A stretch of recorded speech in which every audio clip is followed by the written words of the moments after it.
3, 2, 1. Welcome, everybody, to the world-famous H3 podcast. So nice to be back here with y'all. I hope you had a terrific week. Today's episode is sponsored by Quip, Candid, and Stitch Fix. Now, fans of the podcast know, if they saw our new video, that we announced the gender and name of our baby, and I got to do my gender prank on everybody. Fans of the podcast were not surprised. They were not surprised, but they also, I was expecting all the comments to be like, was waiting for this from the podcast, but I saw quite a few. You did? Okay, Yeah, I didn't go that did. deep, I guess. Good. Everyone, when they saw that video, they're like, I know exactly what the goof is here. So we did it. I did my little prank. I did the clear balloons instead of white. I thought that was more slick. Because really, you shouldn't assign gender. Conceptually, even white could be a gender, I guess. Ela, do you think that it's child abuse to not assign them a gender at birth? Sort of. Because if you're like, if you just like dress them in white, you're just like, why am I different from all the kids? I have a penis. And you're like, oh no, just ignore that. You don't know yet. You don't know that. Don't say that. How do you Apparently, some people do that. I don't- It's probably very few people, though. Yeah, that's pretty extreme. Not very representative. Yeah, that's pretty extreme. So he is a boy. I'm sorry to say to those of you that think that's wrong of me to say. Theodore Johanan Klein. Little Teddy.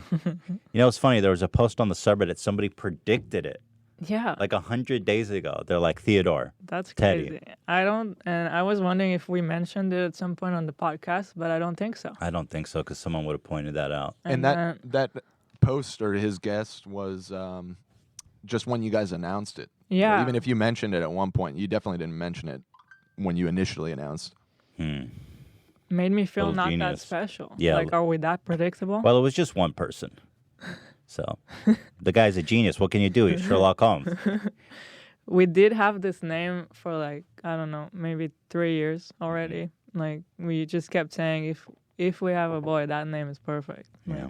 And then Although I started to get cold feet about the name because we were watching the Ted Bundy files. the Ted Bundy tapes. Yeah, the Ted Bundy The tapes guy's on such Netflix. a creep. But then I was like, man, I know a lot of weirdos named Ted. Yeah. And I don't necessarily... Ted Cruz. Exactly. Ted Cruz. I mean, the guy walks around with like white schmutz on this. He had like a... You all remember the Ted Cruz meme. Yeah. He had There's like Ted Kaczynski, too.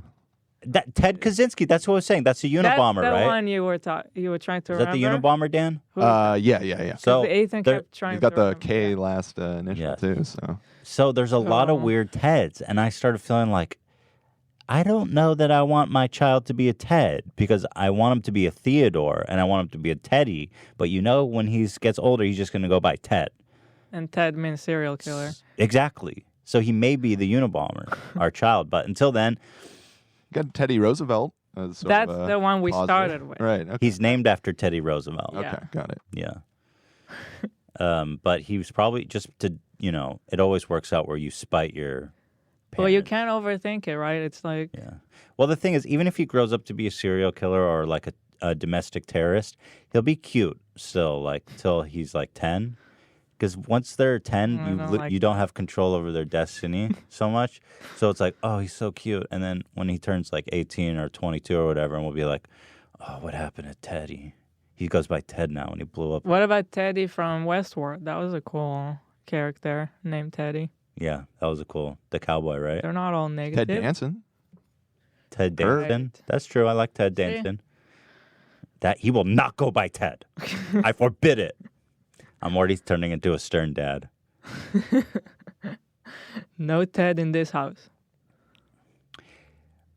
Yeah. Oh, my friends at school call me Ted. What? I forbid you to be called Ted. Yeah. Well, anyway, very excited about that. Ela is looking so friggin' pregnant. You guys wouldn't know because Pregnancy update. she is crazy. I forget she's pregnant because she wears such loose clothes that you Yeah. can't even tell. Like, just stand up. It's like, oh, she's into hockey.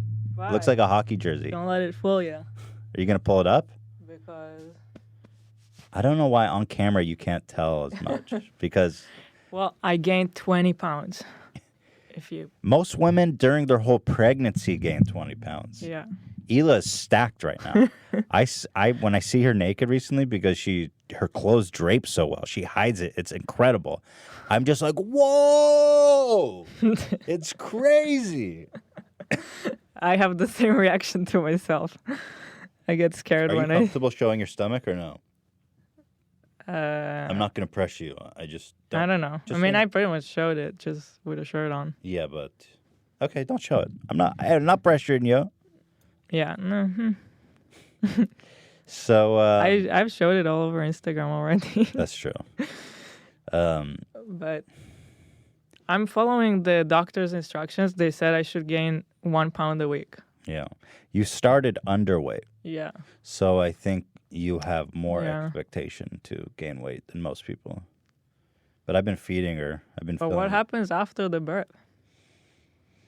You stay beautiful and healthy. Healthy at every You are side. underweight. Yeah. You look good. No, it's Everyone good. says you look great. I'm happy. Like I'm enjoying food. Which for the longest time I had no appetite. Yeah, that was a weird one thing. Yeah. But So I'm having fun. have you read one single comment for any of these pregnancy videos or any video we've made in the past 3 months? Hila is radiant. She is glowing. She is beautiful. Yeah. Who is this ogre next to Hila? No. Basically, I read Ethan is glowing, and Oh, I'm glowing? when is Ethan due? Yeah. Comments like that. There's literally a Basically, chat message saying exactly that right now. Basically, you are my Fiona and I'm your Shrek to your Fiona. Essentially. I don't know who's Puss in Boots. Shredder. Shredder's Puss in Boots. Can you believe there's a character in a Disney Pixar movie called Puss in Boots? Imagine that. And also, he was like a seductress, too. He was like a Don Juan. And his name was Puss in Boots. What? I'm telling you. He fucked like crazy, that cat. So we got a ton of stuff. My goodness, there's so much Yeah. to cover because we were gone for a month and then we came back and we had Vsauce and there's just so many incredible stories we haven't had the opportunity to talk about. The Gillette ad that everyone was pissed off about. Kevin Hart being outed from hosting the Oscars because of some old tweets. We've got Sandra Bullocks. Kevin Spacey. Kevin Spacey, of course, who released what must be the most bizarre video ever aired in the totality of human history. On YouTube, too. Yeah, it's just, I mean, where else? And then we've got Sandra Bullock on Ellen talking about her beauty product that they inject, and I am not kidding you. I have video evidence that I'll present to you. They inject baby foreskin into their face to keep their skin healthy and glowing. This is what rich people do with their money. They literally baby foreskin. It's incredible. I got all that and so much more. Dog the Bounty. This though, I want to explain this. Okay, so this is a Teddy Fresh shirt that just came out today, and this is an interesting story. This isn't really a promotion as much as it is. I want to show you guys.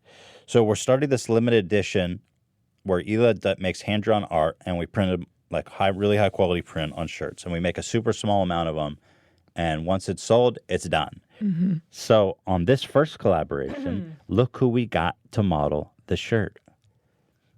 Dog the freaking Bounty Hunter. Modeling the Dog the Bounty Hunter shirt.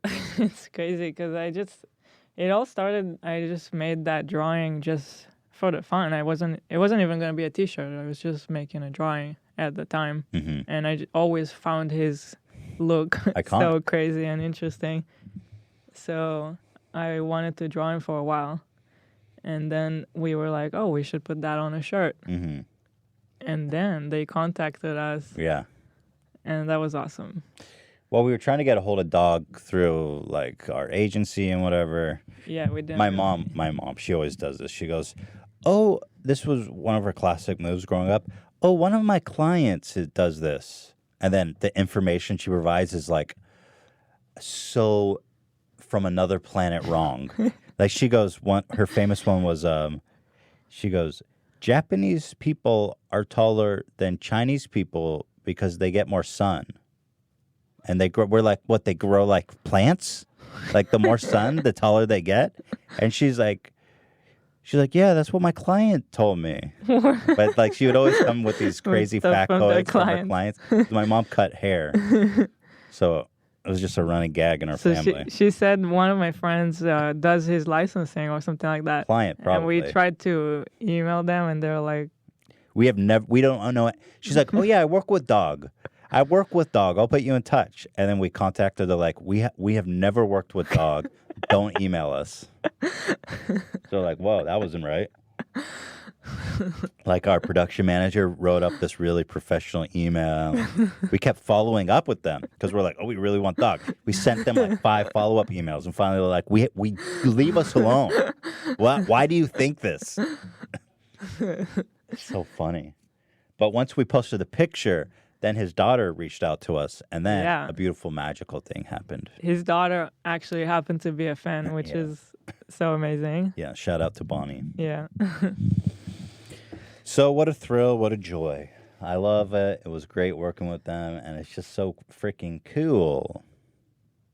I love this photo. I mean, I want to frame this and put this up. We have to. It's just so cool. There's a Vape Nation one, too, he did. Do we have that one, Dan? I don't have it on standby, but I can grab it real quick. It's worth seeing in a second. Well, oh, yeah, I wanted to talk about the Super Bowl, too, before we got into it. What's the deal with the Super Bowl? It's the most watched televised event in the United States. More than football? Or it is football. Or more than baseball? Yes, it's more. Yeah, it's bigger. Yeah. Huh. Do you guys have stats on how many people watch the Super Bowl versus how many people watch the World Series?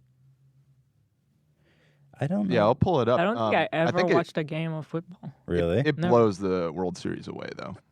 Interesting. Like way bigger. So much for the American pastime. Yeah. The Super Bowl became this strange phenomenon where even people that don't care about football ended up watching it for the commercials. Imagine that. Because that's where I've seen commercials from the Super Bowl. Right. So in 2018, 105 million people watched this. That's a third of the country. Yeah. That's insane. Pretty nuts. Well, and also, people have Super Bowl parties, so you're probably looking at 2/3 of the country. That's true. But somehow these marketing geniuses figure this out where these companies spend, I think this year I read it was like $5 million for one spot during the Super Bowl. And they like make the craziest commercial they possibly can. And so it turns into this whole spectacle of commercials. And so everybody's like, oh, I just want to watch the commercials. And there's even like YouTube compilations of Super Bowl commercials. And everybody's watching these commercials. I remember, I think in school, they showed us some of the commercials from the Super Bowl. What, to learn from them? Yeah. Because they were like good, design or good whatever, stuff like that. Dan says $5 million for a 30-second ad spot. Wow. I remember when I was a kid, it was $1 million, and that was like insane. $5 million? Yeah. You want to bankrupt Teddy Fresh for a... How can you make back $5 million? Even, I guess that's 100 million people watching. Yeah, that level of exposure, you can't get that almost anywhere. But I feel like we would not make that money back on Teddy Fresh. I don't think so. No. Well, it'd be a good way to go. We should just make a farewell commercial. Farewell from Teddy Fresh. We went bankrupt making this commercial.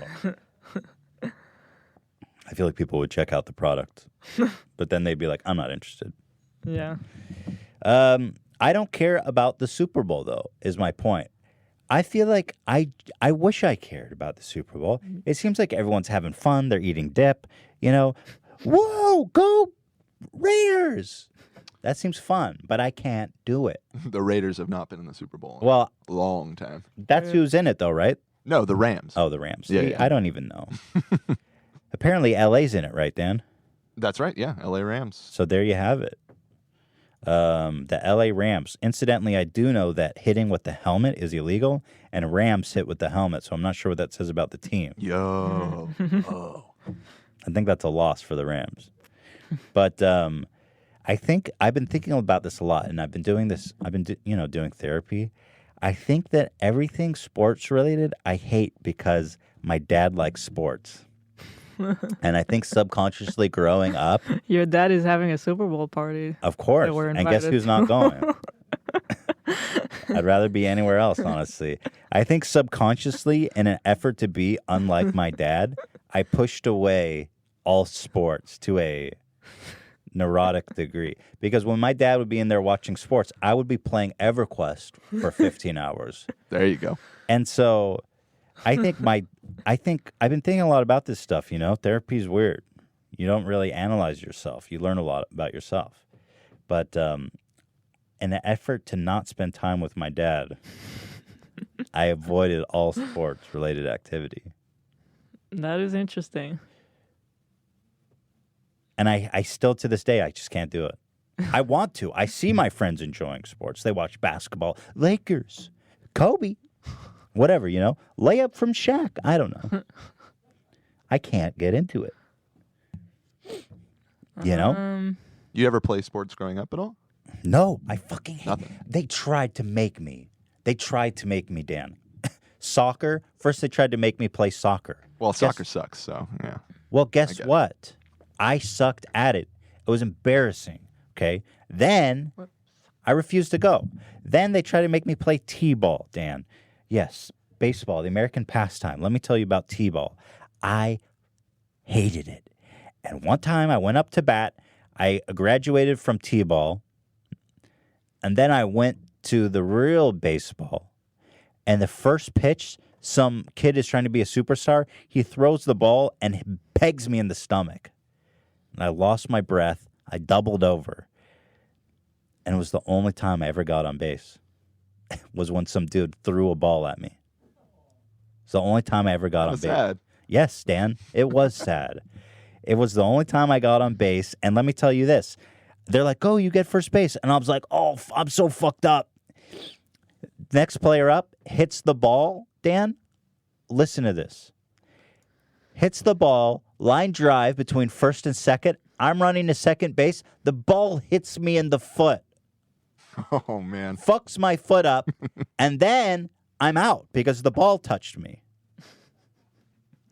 So that's my highlight of my baseball career.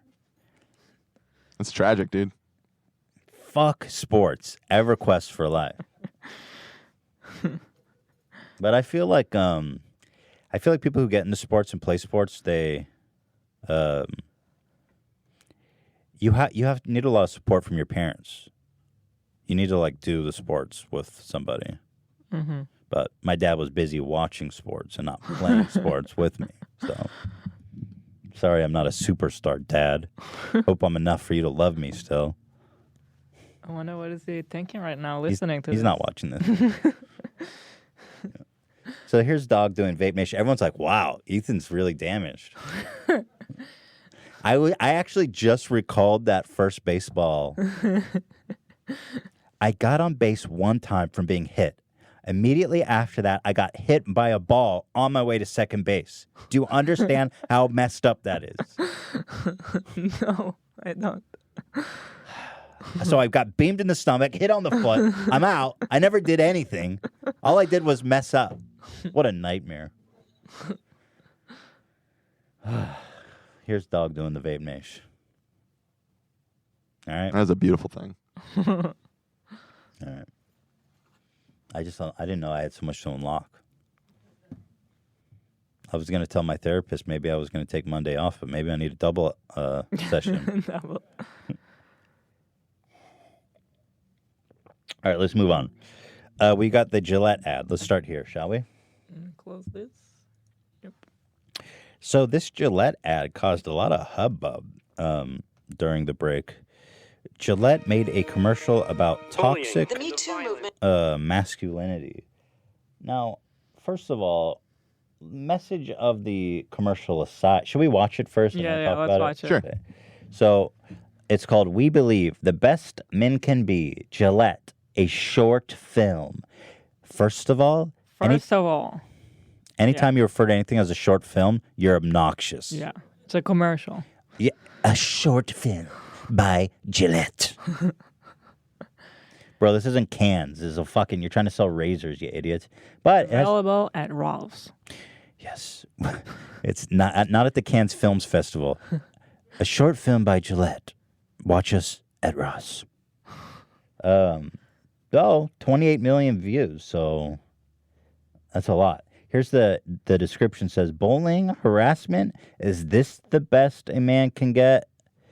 It's only challenging ourselves to do more, that we can get closer to our best, to say the right thing, to act the right way. We are taking action at thebestmencanbe.org. Join us.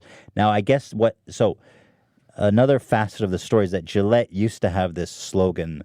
It was the best a man can get, right, Dan? It was something like that. Yeah, I'll Google it. It was something like that. So I feel like they're responding to themselves because they think they used to be problematic. Like a guy shaving and doing a close shave and being like, the best man can get. Yeah, that's right. And then a girl would like kiss him on the cheek. But it was old school. Everything back then was weird. And yeah, you're catering to a bunch of dudes using razors. Yeah, we want kisses on the cheek. I mean, look at some old school coffee commercials where like the wife make the coffee and it's all about the guy. I seen coffee commercials from the 1950s where the wife makes a bad cup of coffee and the husband throws it in her face and burns her, gives her 3rd-degree burns permanently.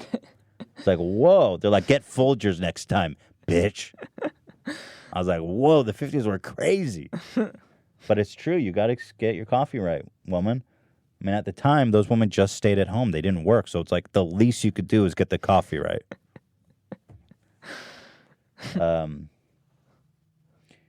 So anyway, let's watch. Bullying. The Me Too movement against sexual harassment. Masculinity. Look how broken they are. Is this the best a man can get? There you go. So that was their old commercial. Yeah. I love how depressed those old guys look.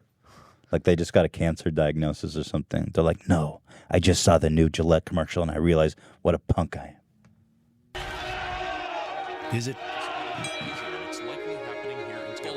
I pledge not to pause this video. It's been going on far too long. Rap's a problem. We can't laugh it off. Who's the daddy? What I actually think she's trying to say. Making the same old She's excuses. crying? Was she crying? Boys will be boys. Did she have a no thought. Well, I'm wondering if she had a tear. Does she have a teardrop down her face, or is that like a? No, I don't think so. Oh, okay, that would be so dramatic. Making the same old excuses. Boys will be boys. Boys will be boys. Boys will be boys. But something Those kids were just having a tussle. What happened? Allegations regarding sexual assault and sexual harassment. But she says And there will be no going back. Because we believe in the best in men. Men need to hold other men accountable. Smile, sweetie. Come on. To say the right thing. To act the right way. Bro, not cool. Not cool. Some already are. Give me a break. In ways big Who made this? A bunch of fucking women made this commercial. and small. I am strong. But some is First not of all, enough. and I'm sorry to pause it, I pledge not to, but I guarantee the people that made this commercial have beards that they use oils in. They don't even use razors. You know what I'm saying? These guys wear scarves in the spring. Because the boys watching today will be the men of tomorrow. Okay.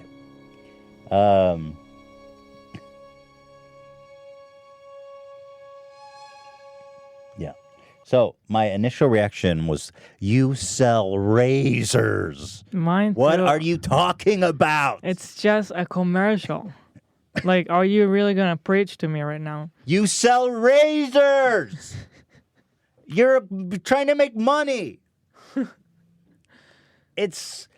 So the examples they keep showing is like stuff that I've never seen. Mm-hmm. Well, like it doesn't even matter. It's like, what? Well, smile, honey.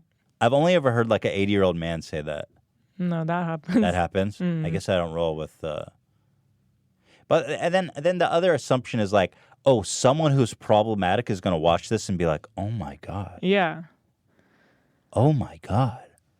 It's pandering, but also, to who? They're just going with the trend and trying to benefit from it, you know? Right. Because Nike did it. Yeah. With the Kaepernick. They just see that they think this is what is going on right now to be like a woke company or whatever. Mm-hmm. They thought this is just going to look good for them, but it's just so not genuine. Well, it's transparent. It's just... It doesn't seem that genuine, but like who are they pandering to? Because they are a company for men's products, and they're saying to men, "You're a problem."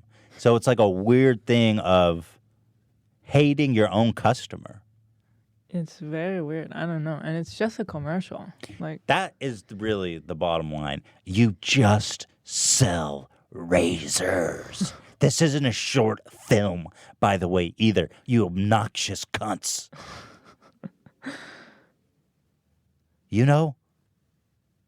That's it. I'm throwing my Gillette out, and from now on, I'm going to be naring my asshole. I still was too much of a bitch to do that, by the way. I had this whole thing where I was going to nair my butthole, but it never happened. I'm glad you didn't. I bitched out. Yeah, no, don't do that. I had a bunch of nair products, and... people emailed us that you shouldn't. People were like, "Do not." Yeah, I was getting really worried, so I didn't. 1.3 million downvotes. But I think ultimately, Dan, you made a good point about this ad, didn't you? Well, yeah. I mean, my take on this is that people should just ignore it because I mean, what they were looking to do is stir the pot and get people angry. And all of the people on social media who are pissed off and throwing out their razors and everything, they're playing right into their hands because it's almost an extension of the ad in a way. Because all of the people that, get outraged. Proof. Right, yeah. That there's a problem. Show the picture of the... Yeah, so this genius, goodbye Gillette, hello Schick. Yeah. Dude... already owns a razor. Mm-hmm. You already bought it. You're the only one. Now you have to go buy a new razor. They already made the money. And also, you know that you can't flush that, right? He's going to have to put his hands into his own toilet and take it out. Yeah. It's so dumb. But yeah, I mean, like people getting triggered by it and posting stuff on social media like this, it's just further advertising for them because now the people that like the ad or, like the message of the ad or whatever are like, oh hell yeah, and they're triggering these people. That makes it even better. Well, it's like when people have a problem with Nike and then they burned their shoes. Yeah, right. And Nike sales went up from great. You're not helping anyone. But what it does is continues the conversation, and the conversation is about Gillette and these huge brands. Just all they want is people saying their name. Right. When was the last time you ever said Gillette before all of this? But it's just like all of a sudden we remember Gillette. Yeah. And that commercial is so awful. They knew that people were going to get pissed. Yeah, it's all very cynical. It's just calculated. even for me as a woman, like that situation that you described, that when people will say to you, "Why aren't you smiling?" Mm-hmm. People do say that. That does happen. And I've never seen it happen, so I guess you're not a girl. Well, I don't hang out with fucking weird creepo dudes either. Yeah, but even to me, as someone who's been in that situation and has been annoyed by it, this doesn't do anything to me. That's just, it's like, why are you trying to appeal to who? Like, pandering it's so to fake. who? Yeah. Yeah. Fake. That's really it. It's just so fake. Well, this guy is gonna. Do you suppose this guy put a bag over his hand after taking this photo and then grabbed it out of the toilet? I hope he tried to flush it. Maybe they I hope he have just this went for like, this hand with like the clip at the end. Right. The little garbage picker up Yeah. or hook. I just love this guy, knowing that once the photo was done, he had to grab it out of the toilet. I bet you this guy kept it too. He washed it off. He's like, I'm not going to waste it. Laser. There's a bunch of these. Yeah, I think these guys took the bait, Dan. I think you're right about that. Here's this, another genius. This Gillette razor I was sent on my 18th birthday. It's been with me through basic training, 4 deployments, and 7 moves. I've used it almost every day for the past 15 years. That's a great commercial for now. Yeah. So basically what he's saying is that this is a tremendous product. Yeah. But because of an ideological difference, I'm not going to use it anymore. But the product, and I vouch for it, is tremendous. This is better than the commercial. Really? But since Gillette thinks I'm a bad person, I'm throwing it away.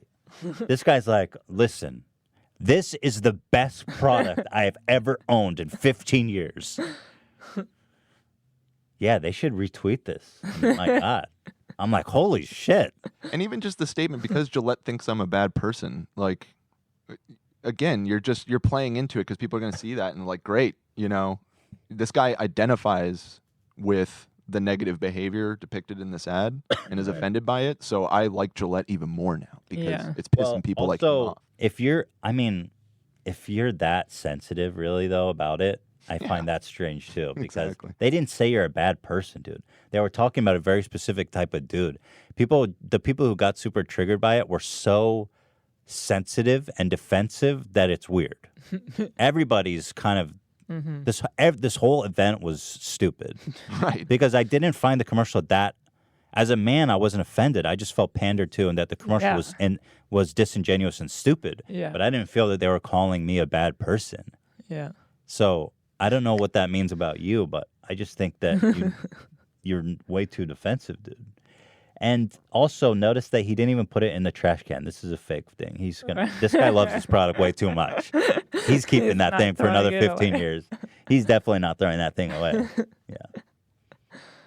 No, that guy loves that razor more than any life itself. It's the best razor God ever made. Interesting stuff. What else we got here? Yeah. I found that sexist coffee ad that you were talking about. Oh, yeah, throw it up. Can you throw it up? I threw it in the Discord. Oh. The one where the guy punches his wife in the face? Give her I don't think he punches her, but he dresses her down pretty much. Yeah, I remember that. Papa Eddie solves a crime. This coffee is criminal. For real? This is real? Yeah. Oh, my God. I was kidding. No, I've seen this. Oh, this coffee is criminal.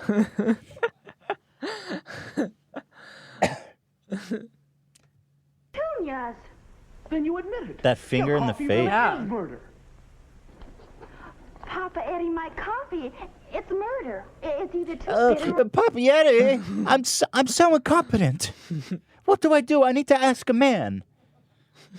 This shit is so bad. Yeah. Or too weak. Try Folgers. Try Folgers, young lady. All you do is add water, you dumb idiot. No cooking required. Never weak, always nice and rich, because Folgers coffee is mountain Sorry, what is grown. that accent? Try Folgers. It's that weird transatlantic bullshit they used to do back in the day. Strange. It's literally a fake accent. Mountain girl? Isn't it funny? Like even in Hebrew, when you watch old stuff, they had like an accent. Like Yeah, that's what Dan's talking about. There was a weird television accent people put on. Huh. Very strange. It says, Well, they grow mountain grown Yeah. for richer flavor. Mountains is where the best coffee comes from. Comes Well, from. all right. Look at this fucking She's guy. like, please don't punch me. You know it's a crime not to have delicious coffee like this all the He time. scares her. Yeah. You know it's a crime And she's like, what? not to have delicious coffee every day. It's like American Psycho. We will, now that I've discovered the mountains. Now suck my dick under the table. Coffee, mountain grown for richer flavor. Yeah, that's pretty crazy. And that's a perfect family. Yeah, that's. I'd like to see Folgers making apology videos for their commercials from the 60s.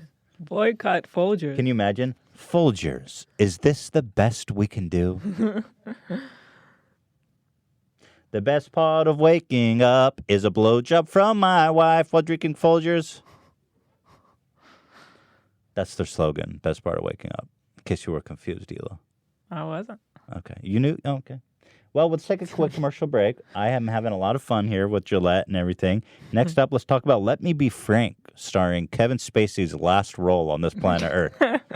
After this quick commercial break. So we will see you guys very shortly. If you watch this show, then you probably have awful oral hygiene and your mouth probably stinks. And that's why Quip is such a beautiful sponsor that I love, because this toothbrush is all you need to have a beautiful, kissable, minty fresh mouth. And let me tell you about this toothbrush. It has the softest bristles in the game. It is not going to harm your precious sensitive gums. That's number one. That's the secret. Number two, it's vibrating. This packs the punch of a $200 vibrating toothbrush in this beautiful, slick little tube for only a fraction of the cost. But here's when the magic begins. It tells you, it vibrates and it pulsates when it tells you when to switch quadrants to make sure you get that perfect brush every time. And you don't lose track. You're like, oh, I brushed my mouth for 20 seconds. I'm done. No.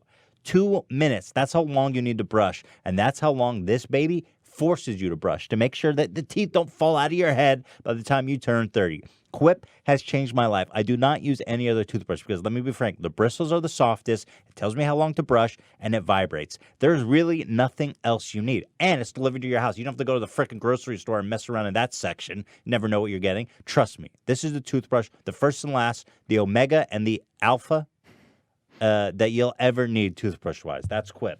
So, there's 1 million people that are happily using this product. Quip starts at just $25. So go to getquip.com/H3 right now, and you get your first refill pack for free. Check it out. You're going to love this toothbrush. Go get it at getquip.com/H3. I wish I had access to this product when I was younger because I had braces the old-fashioned way, and that is so miserable. Same. I'm so jealous of people that get to use this beautiful, incredible product, Candid. What they do is they send you out a mold, you take a mold of your teeth, and they send you these super high-tech like braces molded to your mouth specifically that is like braces, but you can take it out when you eat, and basically you could take it out when you brush. I got infected gums. Sense. My mouth was a mess for the years I had. This is the future. It's a fraction of the price, and it brightens your teeth also. I had stains on my teeth from where the braces were. This is the future. It's cheaper. It's better. I am so jealous of everyone that gets to use this incredible product. It takes 6 months on average and costs on average 65% less than braces. Everything is delivered to your home. You got a white glove customer service. In addition to email and phone support, Candid will set up a video call with you to answer any questions you have and walk you through the modeling process. And they only use orthodontists. Unlike some other companies that do this, use dental professionals, whatever that means. This is the real deal. That's it. It's incredible. They customize it specifically for your teeth. They've got a network of orthodontists that review your specific case and provide you with a 3D preview of what your treatment will look like. And basically, having a real orthodontist is the main reason you're going to love Candid because you can't really replace a real orthodontist with a dental professional. You're one step away from getting straighter, whiter teeth. Take advantage of Candid's risk-free modeling kit guarantee. Plus, when you use my dedicated link, candidco.com/H3, you'll save 25% on your modeling kit. That's candidco.com/H3 to get 25% off the price of your modeling kit. candidco.com/H3. I am so jealous. Please, guys, go fix your teeth. Thank God for Stitch Fix, because I never have to go into another Macy's again as long as I live. And I cannot stand that place and other department stores that you're expected to shop because it's hell on earth. I'm not going to mince words. That's what Stitch Fix fixes. It's a new world, and we need to shop for clothes in a new way. For men and women and kids, Stitch Fix is an online personal styling service that finds and delivers clothes, shoes, and accessories that fit your body, budget, and lifestyle.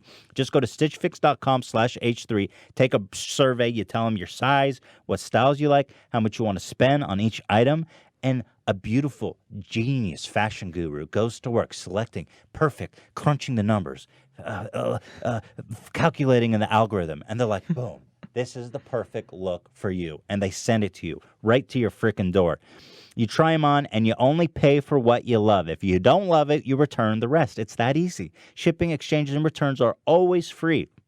There's no subscription required. You can sign up to receive scheduled shipments or just get your fix whenever you want. They've got a styling fee of only $20, but that's applied towards anything you keep from your shipment. So get started now at stitchfix.com/H3 and you'll get an extra 25% off when you keep all the items in your box. That's stitchfix.com/H3 to get started today. stitchfix.com/H3. Welcome back, everybody, to the greatest podcast ever made. Can I say that? You sure can. I can say it. It doesn't make it true, but I'll say it. You guys probably heard about this. Everybody heard about this. On Christmas Eve, Kevin Spacey, who is being tried for sexually assaulting a minor, I'm not making a comment to his guilt or whatever, but he's being charged. Disgraced, fired from Netflix for the scandals. Mm-hmm. By the way, House of Cards, the last season was such dog shit. Oh my God. It's just so much. It was already bad, and now it's like so much worse. Well, it's unwatchable. It is. Because before I could hate watch it kind of and still kind of enjoy it. Well, they had the story arc was going somewhere, right? And then all of a sudden it was just like, oh, he's dead. Yeah. I guess they're doing what they can with it. But be that as it may, Kevin Spacey puts this out on Christmas Eve, responding to his allegations of assault in the character of Frank Underwood. Okay. And he blurs the line between the character and him. He addresses things in the show while addressing real-life accusations. And he, on one hand, says, I didn't do it. But on the other hand, he also was like, but does it matter if I did it? And he's being kind of like his creepy character from the show. Which I don't see how that helps his case. Not at all. And he's like in a kitchen that looks like might be his own kitchen. It has to be. Where else would he do it? The dude's at home. He's like been outcast from society. So it's not a set. It's not a set. It's in his kitchen. Who recorded it? His wife? An assistant? Is he even married? He's gay, by the way. He is gay. Yeah. Well, he got a lot. I didn't know that. He got a lot of scrutiny because when he got accused, he came out as gay, and everyone's like, "Why did you do that?" Right. So, at any rate, very bizarre. Such a weird video, and I do wonder if he told his lawyers he was going to do this, because usually when you're involved in something like this, the lawyer's like, "Say nothing to nobody." I think without asking me first. I think he thought to himself that he knows better than everyone around him. Think and he so? was like, this is going to be the best thing for me. Well, me and Ela were talking. We're like, if you're innocent, this isn't the video you make. No. When I watched that video, it made me feel like he's more guilty. Because if you're innocent, you trust the system. You trust your attorney. I'm sure he has very expensive, very good attorneys. And you're like, you're not going to find any proof, right? So yeah.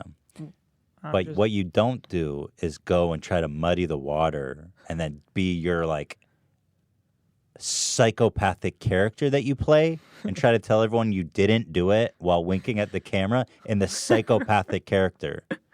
Because that makes me feel like a character that it makes me feel like, what? And it's a character he's been fired from. Yeah, also, that's what I was like, you're fired, right? Because at one point he's like, I'm going to show you guys the whole video in a minute. But at one point he's like, you didn't actually see me die, did you? And I'm like, Frank, you're not in the show anymore. They you're cut dead. you out. Yeah, this isn't canon, dude. This is just you in your kitchen right now. Netflix is out. Yeah. You are dead, dude. This is not canon. But that being that as it may, he is a phenomenal actor and he delivers the lines very well. The writing is honestly very good. the way he blurs the line. But it's a bad choice. It's bad because he's a good actor at these like creepy characters. Yeah. It's not a good time to be creepy. Exactly. That's what makes it so incredibly bizarre. But the lines were written brilliantly, performed brilliantly. But was the taste brilliant? Was the timing brilliant? I don't think so.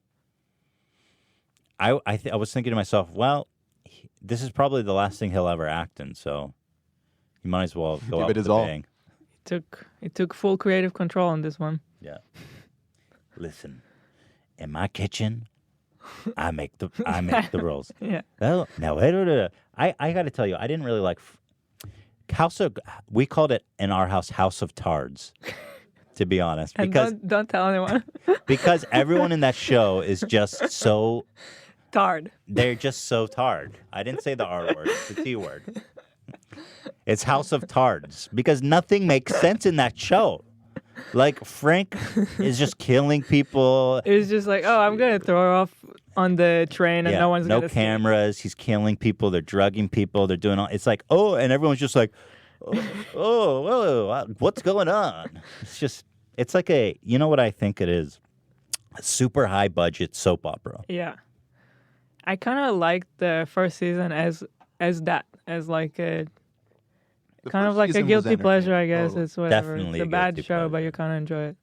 But it got worse. Like, it's so bad now. Yeah, well, the last season was just bad. But anyway, let's watch this video. I've hyped it up enough. Here we go. Without further ado, Let Me Be Frank. Which, again, the title itself is brilliant. Frank Underwood, Let Me Be Frank. I know. Also, it's like a plea, like, let me be Frank. Mm-hmm. It's like a triple entendre. I mean, that's pretty brilliant. That being said, he definitely did it. No, I'm kidding. I don't know.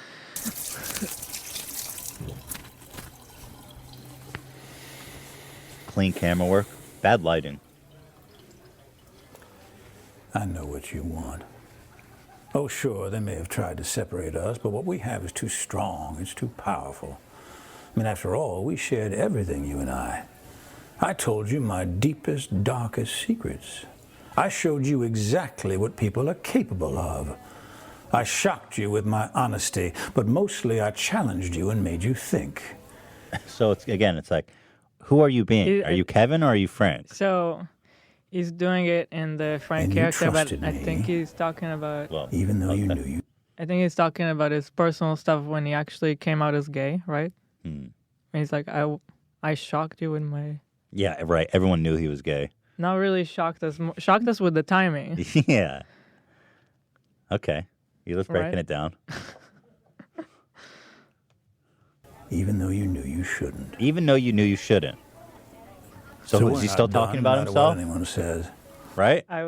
He said, you trusted me even though you knew you shouldn't. Oh. So, okay. So again, who are we talking about here? You know? And besides, I know what you want. You want me back. Of course, some... You want me back.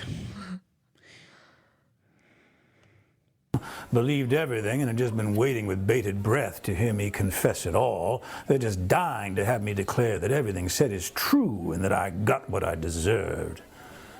Wouldn't that be easy if it was all so simple? Only you and I both know it's never that simple, not in politics and not in life. Okay, so he's clearly talking about his accusations. But Frank, now, what we know about Frank, the character, he would lie through his teeth. And if you heard Frank saying this, he definitely did it. Yeah. Right? Like, Frank always did the worst thing possible and then lied to try to cover it up. So by him being Frank and addressing the allegations, it's him saying, I definitely did it, and I'm trying to lie and confuse you to cover it up. Right? I mean, literally, that's what it means. That's the vibe I'm getting anyway. I mean, that's the interpretation. What did he think? I don't know. What did he think that is like creating? Just more confusion? Yeah, he's kind of trying to muddy the waters. It's a PR thing, I think. But you wouldn't believe the worst without evidence, would you? You wouldn't rush to judgments without facts, would you? Did you? No, not you. You're smarter than that. Anyway, all this presumption made for such I did not kill that girl. You would believe me. I did not push that girl in front of a subway in season 1. You believe me, don't you? I know what you want. It's like, we saw you do it, dude. I watched the show. Unsatisfying ending, and to think it could have been such a memorable send-off. I mean, if you and I have learned nothing else these past years, it's that in life and art, nothing should be off the table. We weren't afraid, not of what we said and not of what we did, and we're still not afraid. Because I can promise you this. If I didn't pay the price for the things we both know I did do, I'm certainly not going to pay the price for the things I didn't do. So what did you do? Yeah. What is he talking What are you about? talking about? Well, of course, they're going to say I'm being disrespectful, not playing by the rules, like I ever played by anyone's rules before. I never did, and you loved it. Anyhow. Again, he as a person before this was extremely private. He never confirmed nor denied he was gay. People didn't know anything about his personal life. That's what he was known for. Mm-hmm. So, again, he's blurring the lines so much that he's saying, you loved that I never played by the rules. But nobody, so he's talking about Frank, because nobody knew anything about him before this. We loved you on the shows. So, again, it's like, it's weird.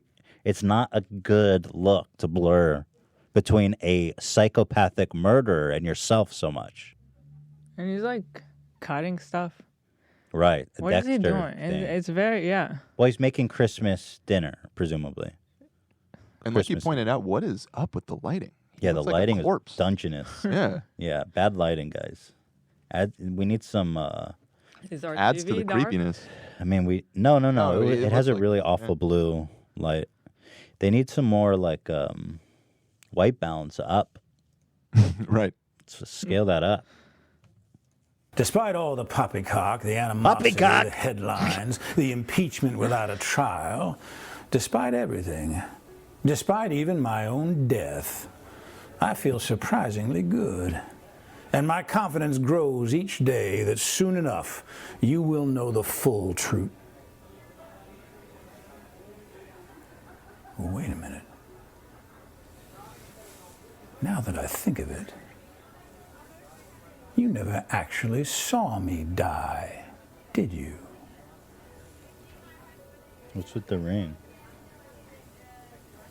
Dude, you're done. You're out of the show. They fired you. It's too weird. You never saw me die. Then president of Netflix is like, I saw you die, dude. You're out of the show. Conclusions can be so deceiving. The Ring was another Frank Underwood thing.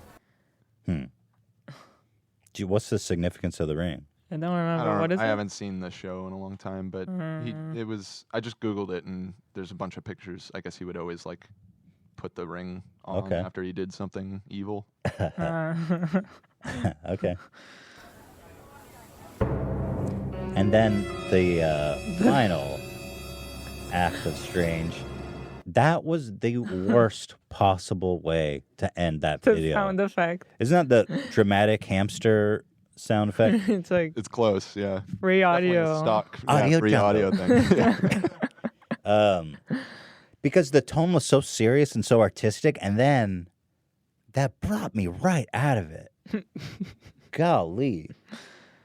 He's like, yeah, I'm worth 50 million bucks, but go ahead and grab that Audio Jungle soundbite. Yeah, that's a weird one, man. A bunch of people in the chat saying he reminds them a lot of those Garth Brooks videos. Oh, yeah.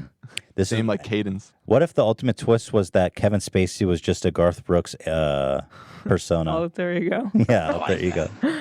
I really like that. I like that. So, again, this was a really terrific phenomenon. Christmas Eve, absolutely incredible. Creep.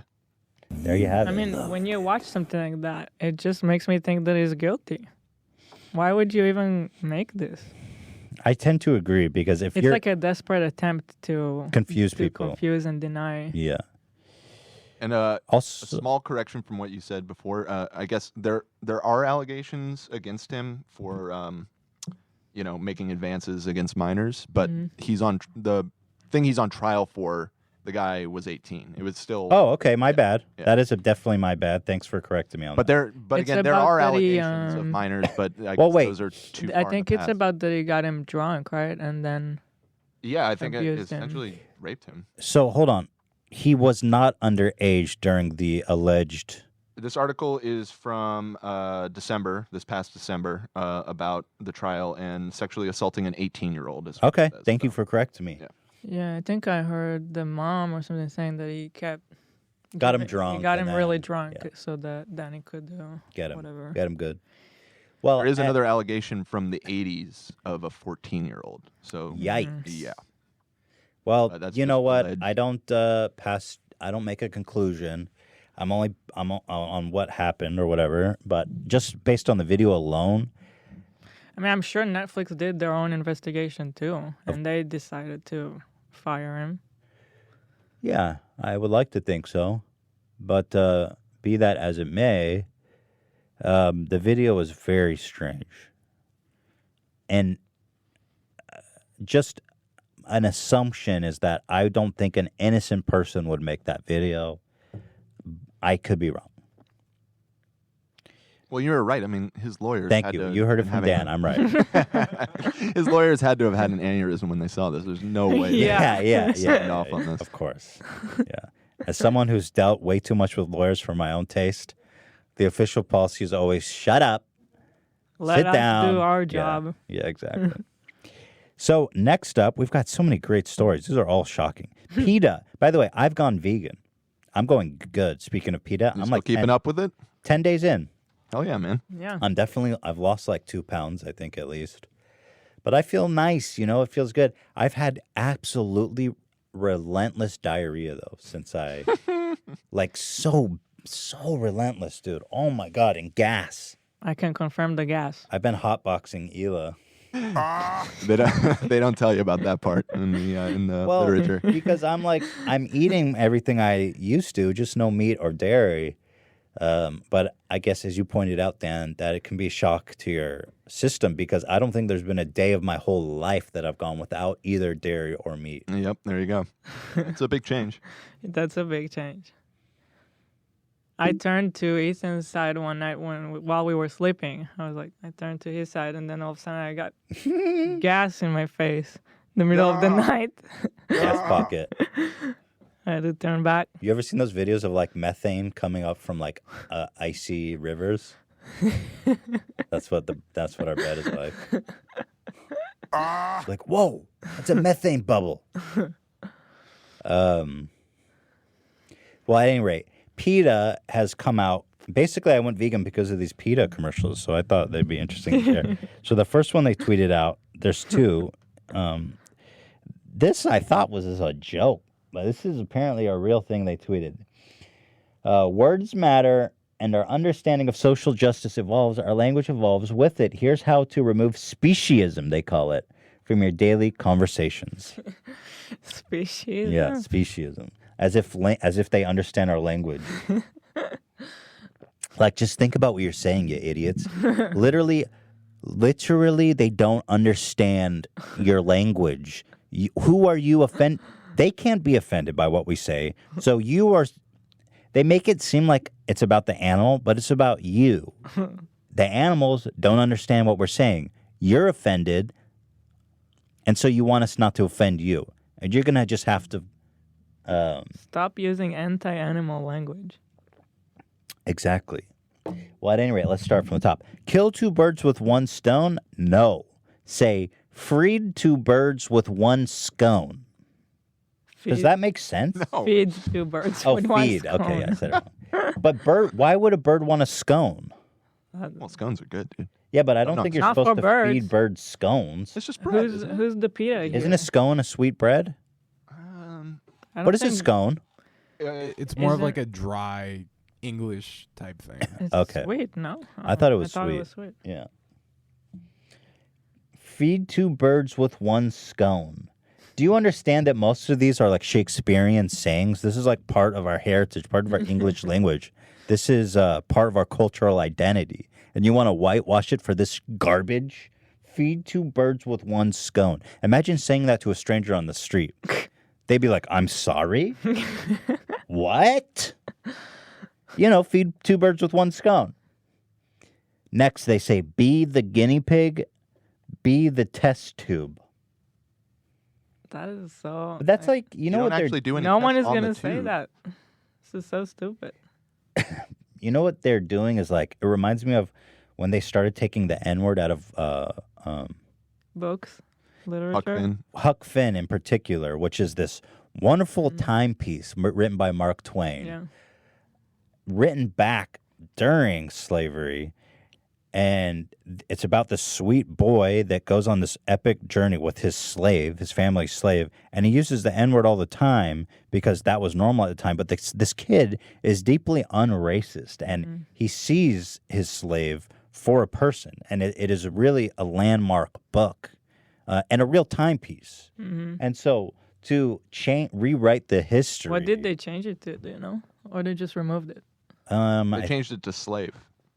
Like I think they that is substituted the word slave. So it's a rewriting of history. Yeah. I mean, it doesn't serve anybody. The kid's not racist. People reading aren't racist. But it's so important to know. I feel like it's good to have this stuff to look at as what the past used to be. Like of course. That commercial that we saw of the coffee. Of like, course. It's so shocking today. What are we going to erase it like it never happened? We should know that it happened. Be the guinea pig. Be the test tube. It's like, no. At least they could try to come up with better ones. Well, Test tube.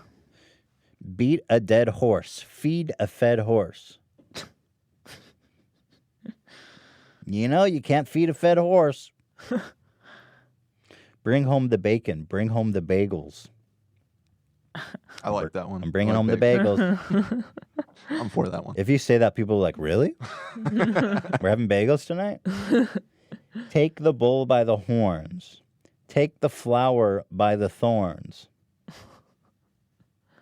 Can you imagine taking a flower by the thorn? Here, baby, I bought you this rose.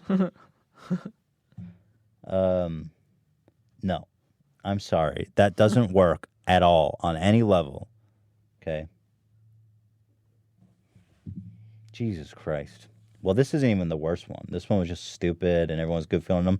This next one is just deprived. I mean, I don't know. This one.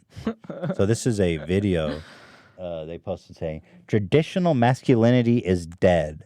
The secret to male sexual stamina is veggies. The APA links toxic traditional masculinity to violence, which is also deadly to animals. Why men should go vegan. So here you go, guys. I don't know why they picked all the creepiest mother effers to I'm not playing. To reprise the role of hello, is anybody home? That's weird. The hell, Twitter? You'll find you a different one. Yeah. You can just find me at YouTube. Like, that's strange. Yeah. But this video actually made me want to go stop being vegan. I was like, shit, if this is going to turn me into one of these guys, I need to eat meat right now. That's annoying. Let me know when you got it, Dan. Yeah, I'm looking. Maybe did they have to remove it? We just watched it last No, night. it's on YouTube. Just type PETA masculinity commercial.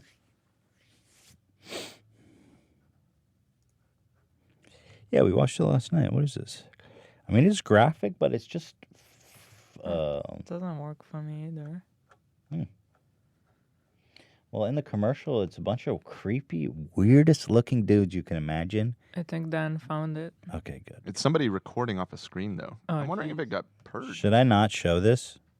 I mean, it's pretty explicit. But it's just, it is very explicit, but it's just veggies. Well, here, I'm not going to show it. I'll describe it to you guys. Oh, it's a shame. Should I not show it, Hila? Is it too risky?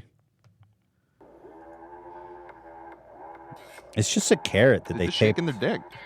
I mean, the guy just taped Nothing the that you carrot. haven't done. What do you think, Hila? Should I show it or no? I really don't know. I mean, this one's been up for a minute. It seems like fine to me. I don't know. It's not really nudity. No. But these guys took like big ass squashes and carrots and taped it over their pants. And they're just so weird. I got to show it, I feel like. So I have it on their Facebook, I think I found it. If Facebook will allow it. Let's just move on because this is kind of pointless, Yeah, we I guess. can move on at this point. But it's so dumb. I don't know. I mean, Facebook is allowing it. So YouTube has become so fucking lame. I swear to God, YouTube has become so fucking sensitive. It's more whitewashed than television by far. Like, I was watching this guy, Oliver Tree. He is a really talented musician. He made this incredible music video, and it's totally fine, completely artistic, and they age restricted it because there's one scene where he gets decapitated. It's not violent. It's very cartoonish, and it's something you would see on MTV or television, no problem. But YouTube has become such fucking pussies. You cannot even curse. You cannot. I can't even show a dude wearing a fucking squash on his dick because I'm afraid that the whole episode is going to get age restricted. And they go, oh, well, you can post it on YouTube. Yeah. No one's going to stop you. But when a video gets age restricted, nobody sees it. It doesn't show up on the homepage. It doesn't show up as suggested. You get like 90% less views. That is not the point of this. It's so fucking retarded. We just got age restricted right there. And like, don't put ads on it. Who gives a fuck? You know? Especially when it's something artistic, like a music video. Yes. Nicki Minaj shows her fucking giant pussy on it. And I'm cursing now to make a point. Have you seen Anaconda? You can see all the way up her fucking pussy. It's retarded. It's so upsetting. Why don't we describe it? Let's just show it. But at this point, see, the problem is that if I show it and gets age restricted, it really screws us over. The whole episode. Because we have sponsors that look at the view amounts, and if we end up getting 200,000 views instead of like 1 million, that really affects us. I think we can describe it. You kind of got to see it. These they fasten giant squash to their pants and they're shaking their dick, but they look insane. The music's insane. It's really creepy and disturbing. Yeah, they're showing guys dancing and like they shaped with vegetables. Huge. What looks like a huge genitalia. They made it look really realistic. Like this guy has a huge cucumber, like 12 feet long, and then he has like cilantro or parsley that look like pubes, and it looks super realistic. And then the next guy, but they look so creepy. Like maybe I can just show you, like here, this guy's face for example. Yeah, just a still frame. Right? Here, let me see. Yeah, their facial expressions are like they're rapey. They're like, and then this guy has like a huge carrot that's upright, like he's stiff, and he looks so creepy. And then at the end, it just says, "Increase your." Here, this is sexual stamina. Here, go vegan. Guy's face. You could be just like this guy. So he's got a huge carrot stiffy that's like huge, and I don't know. I just don't get the point. Like, really, this is how you think people are going to go vegan? What are you, insane? As a vegan now, how did you feel when you saw it? I felt like I don't want. These people are fringe lunatics. And I don't want anything to do with them. And I want to eat meat. I genuinely wanted to eat meat after I watched this. Just out of spite? Yeah. Did vegetables not increase your sexual stamina? Is that even a thing? Like, really? You think, like, they're like, we understand men. They want their dick harder, and they're going to get that by going vegan. It's like, really? Is that even a thing? Isn't that like looking at men as like the lowest common denominator? They're like, men just want their dicks to be harder. Yeah. They'll do anything. It's kind of odd paired with the other ad that we just talked about where they were like explicitly talking about toxic masculinity and toxic behavior. This does kind of exhibit toxic masculinity because there's dudes in the club. They're shaking. By the way, like here's a shot of a guy in the club with a bunch of girls. Here, I'll show you this still because it doesn't show his apparently too vulgar for YouTube. So here he is with a girl with the clubs, and he's got a huge, squash and orange balls out. But here, did you ask? Like he's in a public setting and he's got his genitals out. That's toxic as it gets. Yeah, and they're dancing like humping, yeah, or whatever. Super sexual. And look how the girls want it. They're like, they're almost sending out this message of, oh, why don't you just go show your junk to anyone in public, and they'll want it. PETA, guess who's problematic now? All these companies trying to be cool. Just calm down. Just make a boring commercial. That's what we want. Seriously, woke. Don't try to be capitalism. cool. Yeah. God, there's nothing fucking awful. There's nothing worse than like Gillette. There's nothing worse than like PR commercial advertisers trying to be savvy. Yeah. Like this company. It's the worst look for you. I was been obsessed with the Fyre Festival documentary on Netflix. Oh my God. And Hulu. I watched both of them.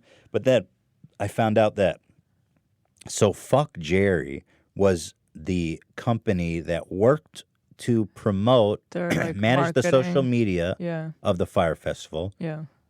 And then I found out, the whole time I was watching the Netflix documentary, I was like, wow, these guys are really complicit. I'm surprised that this documentary is not more critical of them because they continued to promote them all the way through the whole thing. Mm-hmm. And they were showing how the organizers were asking them to delete comments and control the narrative by deleting comments and banning people. And they were like, so we were deleting comments.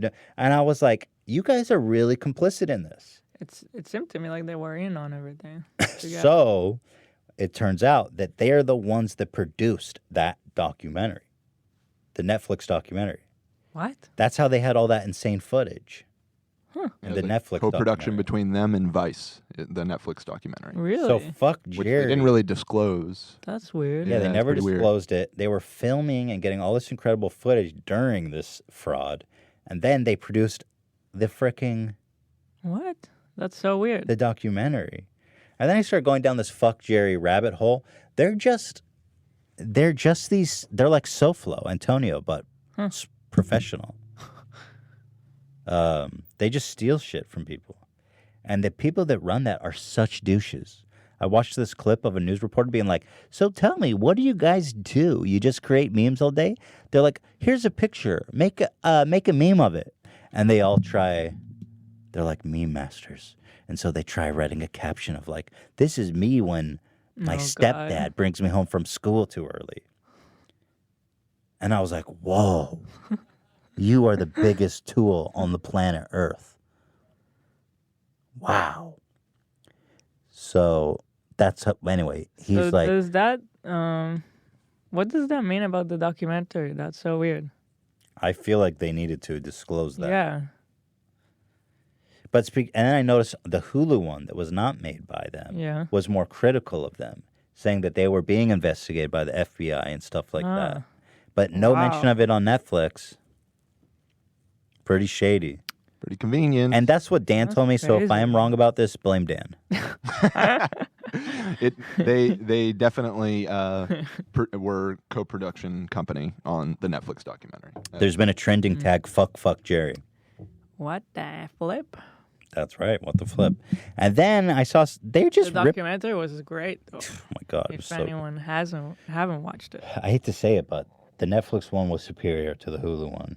But watch both. Yeah, watch both. But the Netflix one was like one of my favorite documentaries ever. It was such a thrill ride. It was just. Well, they had more of an inside scoop because they were involved. Right. So I it's know. kinda, I hate knowing that. That's the other side of it. Yeah. I hated knowing that, but that being said, definitely watch it because it's amazing. And Ja Rule is such a clown. This guy. God, he was like involved in everything. Oh yeah. He was the part owner. The only difference is that this one guy, Billy, he was directly lying to investors. Yeah. Like he was saying shit like they had outside investments of like, tens of millions of dollars when really they had none. Saying that he owned a bunch of stock in companies and had all these liquid assets. He didn't have any. saying that his previous company made like millions of dollars and when it made like 16,000. So he was falsifying documents and lying to investors. So he's definitely, his ass is fried. I don't want to ruin it because there's some really amazing twists and turns in the Netflix one. But there's these great scenes with Ja Rule where after it's a total disaster and they get on a conference call with Ja Rule and all the senior people in the company of the Fyre Festival. And they're like, dude, we just committed fraud. They were all very uncomfortable with everything that happened. Yeah. And they're all like, tell us what is going on the call. And Ja Rule is like, no, we didn't commit fraud. I would say, if anything, it was false advertising. I'm like, dude, that's fraud. That's what fraud is. And he's still trying to make the whole thing work after the Fyre Festival was a complete disaster. Yeah. Like, people almost died. I'm there. surprised nobody died. He was still trying to make it work. And on that call, he's like, there's so many smart people on this call right now. It's like, come on, you guys can figure it out. Like, I'm not one of the smart people on the call, but there's so many smart people on this call right now. It's like, how do you figure out that you defrauded like $50 million? Figure this out, guys. And then Billy, the organizer, after the flop, there was an interview of him. He's like, well, obviously, version 1 didn't work out. We are refunding everyone and giving them discounts to version 2, which will be next year. I love it. The scam never stops. Love it. Super entertaining. Watch the damn thing. Let's move on. And then there was the R. Kelly documentary. Oh, my goodness. The R. Kelly one? That's also on Netflix, right? No. Or was it HBO? Showtime or something like that? What was it? HBO? Lifetime. Oh, so it's on TV. Thank you, Zach. So Lifetime's all over it lately. They did the Scientology stuff too, didn't they? Or was that A&E? I don't know. There's too many networks out there. I'm so sick of cable. Such a scam. I pay like $120 a month, and I feel like I'm watching commercials half of the time. Yeah. At any rate, the R. Kelly documentary was really disturbing. Really fascinating. We talked here about that one article. I was having a sex call. Yeah. Right. And basically it just confirms everything and more. He makes all of his girls call him daddy. Yeah. He has like an initiation process where he breaks them in slowly to the point where he basically locks them in their bedroom. Mm-hmm. They have to ask permission to go to pee, to eat. Yeah. Oh my God. To move, to get out of the room. Yeah, and they have to call him daddy or he beats them up. It takes away their phone. They can't call their family anymore. It's a cult. Well, it's more like torture than a cult because they all don't want to be there. They're just afraid to leave. Same with a lot of cults. Well, I feel like in cults they're brainwashed to thinking they want to be there, but I feel like it's the same with them because, like when BuzzFeed that article came out, they recorded an interview with one of the girls, and she was like, "I'm not being held. I want to be here." Well, at any rate, the blurry line. Yeah, it's hard to tell. At any rate, it's really disturbing. Highly recommend watching it. That dude's a creep to the max. I mean, listen, guys, it's public knowledge that he was boning Aaliyah. What's her name? Yeah. Aaliyah, yeah. When she was like 14 or something, 15 years old. Age ain't nothing but a number. Rest in peace. Yeah, R.I.P. Aaliyah. R.I.P. Yep. Yeah, man, it's crazy. So crazy. And then we go to the absurd on another end. Kevin Hart was set to host the Oscars.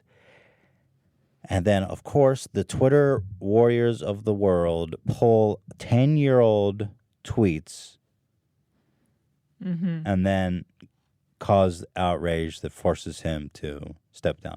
Now, let me wasn't show quite 10, but yeah. Well, here, let me see. It says the year here on these. What year is this from? They were quite old. Of course, he cut out the year.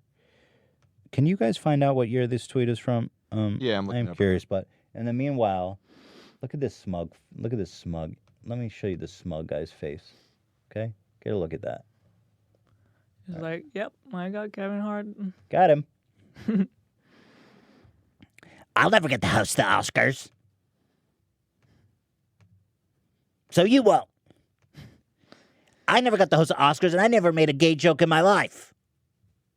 Looks like a lot of them were 2011-ish. So, yeah, I mean, like 8 years. So, okay. Yeah. Okay. So here he goes.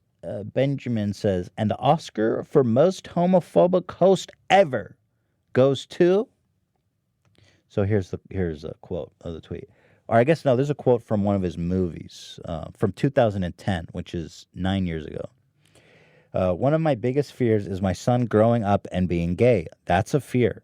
Keep in mind, I'm not homophobic. Be happy. Do whatever you want to do. But me, as a heterosexual male, if I can prevent my son from being gay, I will, he said during his 2010 movie, Seriously Funny, before going into a skit about times when Hendrix may have exemplified homosexual tendencies, to which he would respond, "Stop!" I'm doing my best, Kevin Hart. "Stop! That's gay!" From 2010. But to anyone who's following Kevin Hart these days, this is nothing you would hear from him today. It's been a while. 9 years? A lot has changed. Do you know how much of a person you change in 9 years? Well, how much what's The acceptable culture to say itself, in 9 yeah. years? You know? Also, making gay jokes was like, everyone was always making gay jokes. It was just, I don't know. It's just a thing at that time. Yeah, You can find probably a lot of people. I like how they go back and judge people by the standards of today based on things they said 10 years ago. It's like it doesn't work that way. And people grow up in certain environments where, I don't know, where I grew up, it was kind of like not acceptable to be gay. And, yeah, you know, you kind of grow up like that, but then you change. Right. And he changed. It's not like that today. Yeah. But, I mean, really, and frankly, what he said was, I mean, in all fairness, not really, even if he said that today, it's tasteless, but, like, not that bad. Kind of hard to translate. It's out of context. Yeah, like in our lawsuit, it was so funny. They would write exactly what we said and analyze it, and when you just read it versus like seeing it with facial expressions and whatever, so much is lost, and then you just judge based on a few words. I haven't seen this scene. But as a parent, think about it like this. As a parent, you know being gay is harder than being straight because you have to deal with more challenges in your life because I think probably if you're gay, there's more challenges. One, you're not considered normal by a lot of people, so you have to adjust to not being like most of the people around you. Okay? No, they have a hard time. It's more challenging. Let's say that. I think that's a fair thing to say. So you could even interpret it as him saying, look, I don't want my son to go through a more challenging childhood, right? I mean, it doesn't matter. I'm not trying to say that what he said here is fine. Yeah. It doesn't matter. So he goes, I wonder when Kevin Hart is going to start deleting all of his old tweets. Okay, did he erase anything? I like how he's like making it sound like he is erasing them.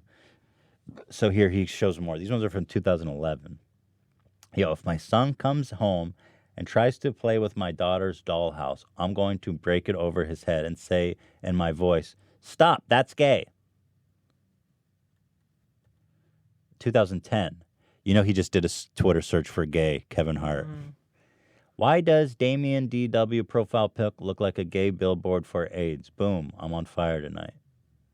I have no idea what the real crime is just how unfunny those tweets are. Yeah, I was wondering. It's written like a middle schooler. Yeah, it's pretty bad. But where was he in his career in 2010? That's what I'm saying. It was like a different world. Were people even on probably. Twitter in 2010? Yeah, I don't know. Was he? Twitter was. It was just starting to get big around then, I think. Like, I wonder how many likes these tweets have. Probably like less than 100. Why does Wayne215 have so many pictures of me in his phone? What are you, some type of fat fag that takes pics of small black men all day? 2009. Again, like that is trying to make a joke. Clearly tasteless today. Yeah. But I think, obviously, it was a lot more acceptable to say that shit back then. Yeah. Yeah. Funny thing is, too, this guy that called him out, and the Oscar for most homophobic host ever goes to. Dude, like fucking Bob Hope, used to host the Oscars I know. every year. It's like all of his The jokes. same were about... guys who made those Folgers commercials. used to Right, host the exactly. It's Oscars. just like, yeah, not so much. Yeah. But again, Also, so he's apologized for this stuff already before. Yeah. Right. That was the weird thing is this controversy already happened. Right? Like 5 years ago, there was kind of like a big brought up, blow about and this. he addressed it, He and addressed he's it, like, he apologized, and then Yeah. just like, well, okay, it's like you said, it's been a decade. I mean, is he just not supposed to work for the rest of his life because of this? But again, it's like, dude, he didn't kill anybody. He just made some tasteless jokes 10 years ago. He didn't do anything. Are you not promoting like change for the better? Like, what if someone did think that, and then they understood they were stupid to think that, and they changed because culture changed, and they understand now that it's not what people used to think. I mean, that's true in my case. I've gone back and watched some of the old videos I used to make, like back in Israel, like before people used to watch our videos. And some of the stuff I was saying was outrageous. vulgar, It shocked like, me. It was yeah. so vulgar. And see, I know of myself that there was no hate or malice behind it, but I was so vulgar and so insensitive with the way I talked. Now imagine it if shocked someone me. took It made one me. of those. It made me really feel awful about myself. Imagine if someone took one of those and just transcribe? What is the word for it? When you write it into text. Yeah. Transcribed it and posted on whatever. Yeah. Just the text. Yeah, of course. It looks like even way worse. Well, and their intention is to make it look worse. So they frame it in whatever way makes it look the worst for you. Mm-hmm. But again, But people change. It's and all these offensive things, he couldn't find anything recent. It's like, bro, these are all shit from wouldn't. 8, 9, 10 years ago that he's already talked about. If you I follow him today. It's all about like positivity, and he's just having a good time with his kids, family stuff. He's working hard. It's like you would never find any of this stuff today. Yeah. So his point was that he's like, dude, I've already talked about this. This happened so long ago. I'm not going to apologize every time this comes up. It's like, and that's a totally fair point. And I think he's right that people need to stop pandering to these people because this is not progress. It really is not progress. And so the debate continues. Man, this guy's such a douche. Like, and I think to this day, there's no new host announced. It's such Nobody false wants to do it because it's just like way too much of a spotlight, I guess. It's just such false righteousness. It's like this guy thinks he's doing something righteous, and it's so the opposite, you know. I mean, look how he writes. It's the opposite. Instead of encouraging people to change, you know. Yeah, maybe he was a little homophobic. He goes, Who knows? and I wrote about why Kevin Hart's homophobia isn't welcome at next year's Oscars. What? How could the Academy hire this homophobic asshole? Do we really set the bar at homophobic that low? Like, pick on people who are today homophobic. Right. That's right. Because that would be... I think we all need to accept the fact that people grow and change. And 9 years is like a lifetime of development. Yeah. I mean, like the videos that I used to make, some of them, I don't know if you guys will watch them and have the same reaction as me, but when I saw them, I was like, oh my God. I was so embarrassed by that person. So doesn't represent who I am and what I would say today and how I feel. I mean, I was deeply horrified and embarrassed of this stuff. And I wouldn't want to be judged by that because we all human beings grow and develop. 5 years is enough, let alone 10. Let's look at who people are now. You know, let's look at who people have become. How far back do you go? 10, 15, 20 years? It's like, ask your grandma about shit she was saying when she was 18. Grandma, you once, it says here, Grandma, that you once called a black person a Negro when you were 18. And, well, Grandma, I'm going to divorce you. Negro's not that bad. Ela winced. I don't know. I don't know. Well, it's funny, the whole... I don't even go there. Yeah, Ela had a panic attack when I said Negro. I don't think that's bad. I didn't say it. His grandma did. That guy's grandma's a freaking racist, man, Benjamin Lee. Most people's grandparents are racist. Exactly. Yeah. Thank you, Dan. That's progress, not this. Well, anyway, the story develops. I've labored this long enough. Moving on. So Kevin Hart goes on Ellen. Where's my mouse? And Ellen gives him her support. And she's gay. She's a gay woman, obviously, too. So he stepped down from hosting, right? It wasn't that they fired him. Ellen noted Well, they did that fire she had him, talked with saying that Hart he needed to both about his apologize. Oh, okay. And he was like, you know what? He was like, I'm over it. Desire to host the show, and also in the aftermath Dude, of the these mother controversy, effing Ellen websites. reveals that she contacted the Academy. They pop up like 20 videos.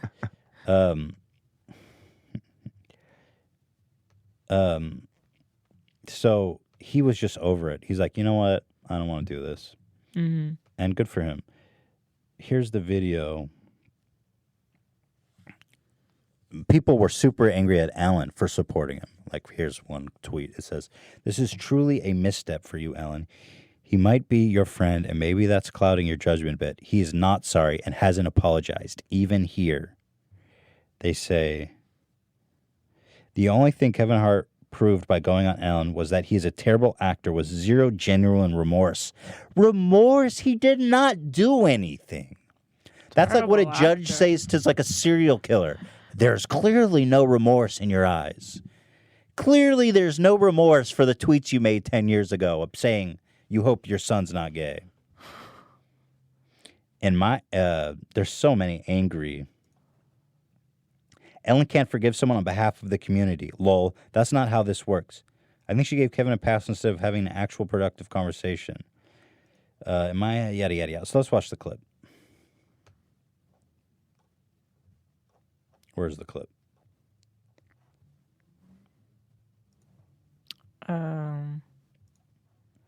Oh my God, I hate this freaking website.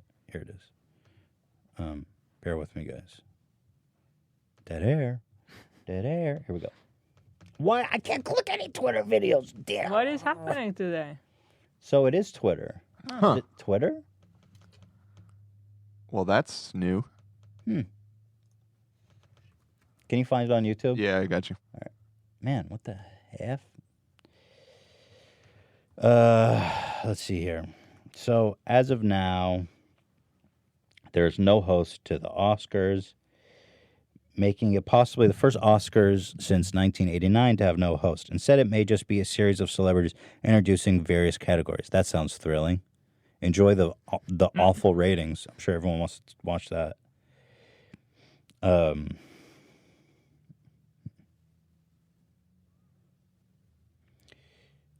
He had said specifically that he did not want to be a distraction. And so 3 days after the announcement, he stepped down for his previous tweets. We've got the video. Thank you, Ela. I'm pretty sure that's it. That's the one I saw on YouTube. I think it was. Here it is, I think yeah. it was right after I hosted the Oscars. We went to dinner. Yes. And we talked about you hosting the Oscars. It's a lot long that now, it was a so I don't dream know of if you want yours. That's all You've right. always wanted to host the Oscars. I said you should host the Oscars. Then you get asked to. I mean, it must have been amazing when they asked you to host this year. Unreal. You know, there's a lot of goals that I have on my board. I got a vision board, and on that vision board is so many things that I want to do that I'll check off as they get done. And Oscars was up there. Oscars was one of the highest of highs simply because there hasn't been a lot of African-American comedians that have been able to do it. I would have been the fourth. So to get the moment, celebrate the moment, oh my God, I can't believe it's happened. And then the next morning, after a day full of congratulations and celebrations, I'm hit with an onslaught on social media of my past coming back up again. Literally the next morning. Not even a full 24 hours to glow in the glory of Kevin Hart is hosting this year's Oscars. And when it happened, you know, my first my first thought is I'm going to ignore it. I'm going to ignore it because it's 10 years old. This is stuff I've addressed. I've talked about this. This isn't new. I've addressed it. I've apologized for it. I'm not going to pay it any mind. Because when you feed into that stuff, you only add more fuel to the fire. Right. I'm not going to do. I'm going to leave it alone. Another day goes by, the fuel is now, it's growing. This fire is angry. It's all over the place. Now the headlines are starting to change. The headlines are Kevin Hart refuses to apologize for homophobic tweets from the past. The word again was left out. Everybody took those headlines and started to run with it. So now the slander on my name is all homophobia. Now I'm a little upset. I'm a little upset because I know who I am. I know I don't have a homophobic bone in my body.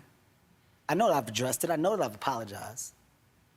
I know that within my apologies, I've taken 10 years to put my apology to work.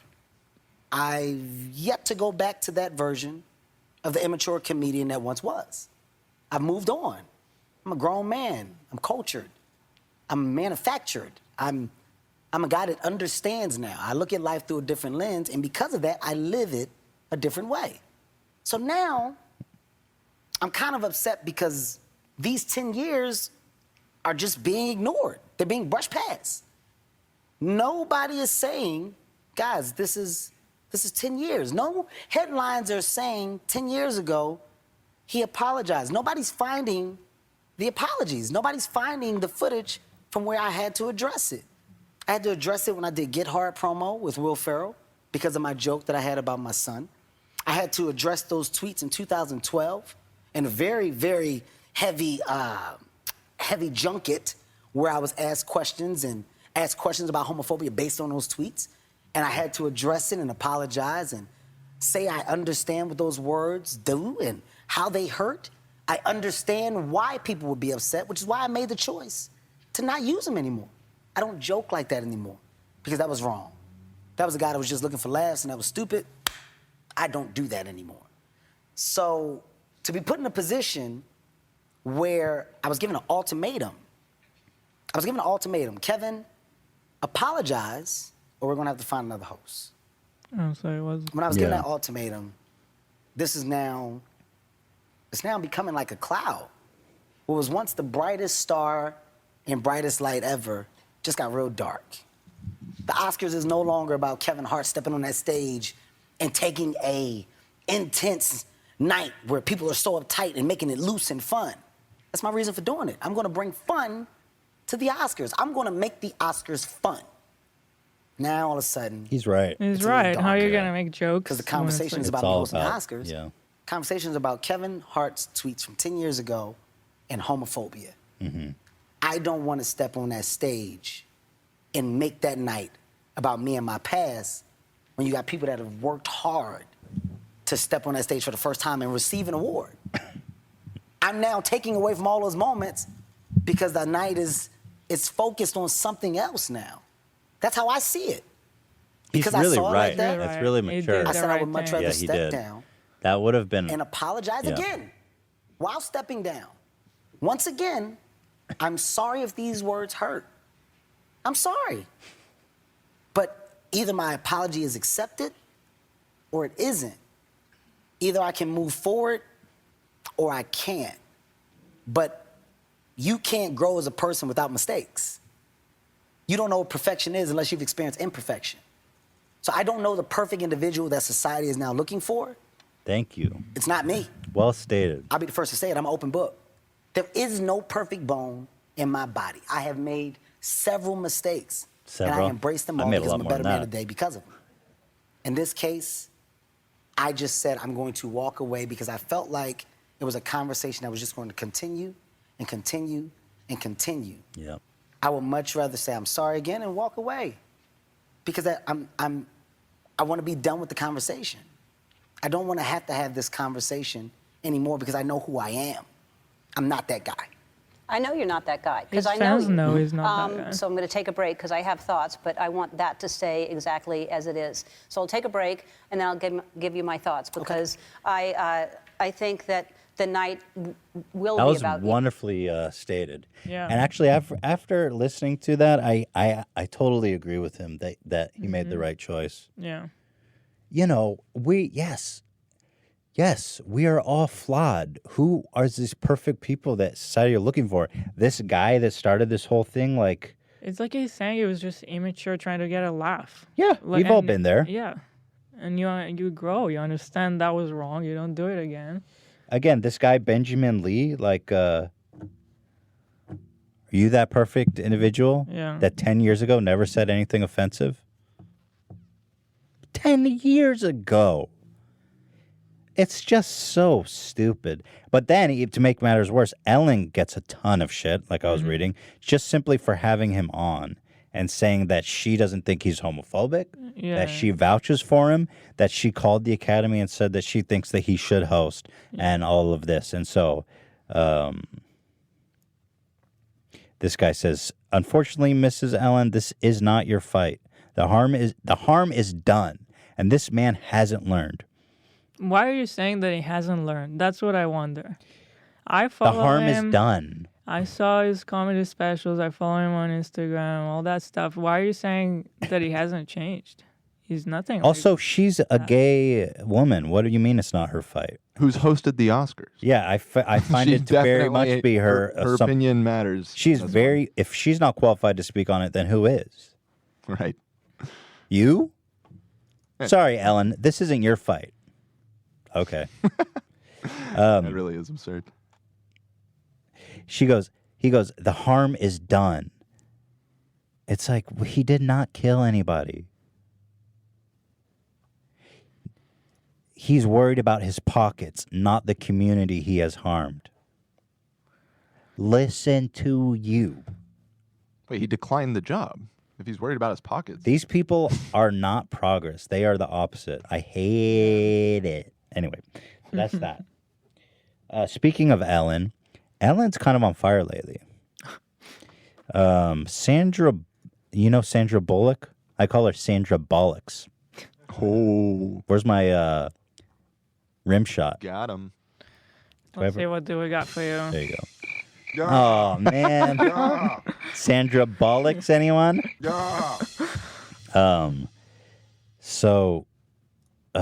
Sandra Bullocks developed a facial treatment. Did we talk about this? She didn't develop it. Yeah, it's hers. Hers and this other actress, What? Kate Beckinsale. I thought she was just getting the treatment. No. It's her. She's invested in this. Are you sure? Yeah. I hadn't heard that angle of it. I thought she just partook in it. Oh, Sandra Bullock and Kate Beckinsale swear by it. Oh, maybe I'm wrong. Swear by it. Yeah, I think they're just advocates. I don't think. God, can you imagine going the on- research? Well, I was thinking, who would go on record and talk about this? Even if you did like it. So there's a $650, it's called penis facial. Now, the penis facials that I know of are very different than the ones that she describes, in fact. Penis Also good for your skin, though. That's true. I hear that. I hear that as well. But so what they do is, and this is so strange, you guys, and I apologize. Well, here I have a picture. Let me show you. It's liquefied. They take baby foreskin. Korean baby foreskin. And specifically Korean baby foreskin. Now, apparently the Koreans have got some extra spicy foreskin. Here's the procedure.